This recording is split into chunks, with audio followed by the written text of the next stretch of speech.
Hello everyone! Good morning from Pinas and good evening dito sa Kuwait. So, ngayon po, tapos na po tayo ng ating trabaho mga kamami. Kaya ito naman po tayo. Hindi po mawawala sa atin ang pag-aayos ng sarili. Basta matutulog na. Time beauty na naman po tayo mga kamami. Kasi kahit wala po tayo sa ating bahay, sa ating sarili, kailangan nating maging maayos pa rin. Huwag nating pababayaan ang ating sarili maging losyang dahil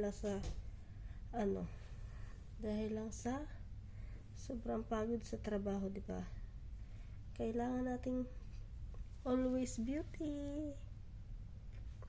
Kahit bungi-bungi, kasabihin nila bungi-bungi daw ako kasi hindi pa ako nagpapangipin. Pero tandaan niyo mga kamami, pag uwi ko ng Pinas, doon ako magpapangipin. Sa year 2026 pang uwi ko. Sa ngayon, unahan ko muna yung future ng mga anak ko. Mapatapos ko man lang sila, kahit ako muna. So makakapag-intay naman yung aking ngipin pero pag-aaral lang ang mga anak ko. Siya muna ang unahin ko mga kamami. Yan. Thank you nga po pala sa mga followers ko.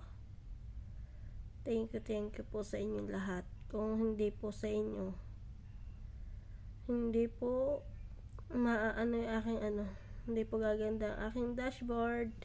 Kaya sobra po ako nagpapasalamat sa inyo. Love ko po kayo. Basta pangako ko po sa inyo, basta sumikat po ako, tutulong din po ako sa mahihirap.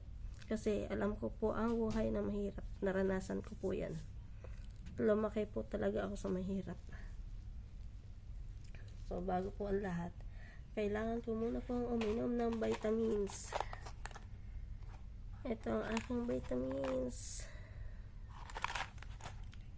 So, alam nyo ba mga kamami, ang iniinom kong vitamins everyday, 4 yan. Ito, yan, Centrum,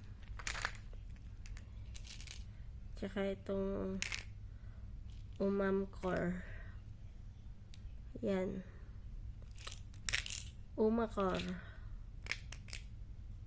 itong Omacor tablet. Tapos itong aking Persulfate, tsaka itong B12. So yung tatlo, umaga ko siya iniinom. Ito lang iniinom ko sa gabi. Ang dami kong vitamins na kailangan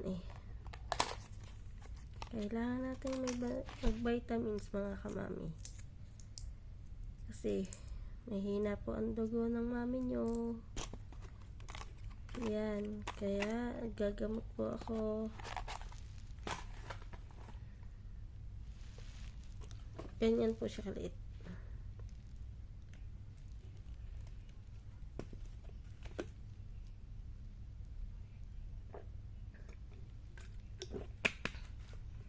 Love you so much. Love you all.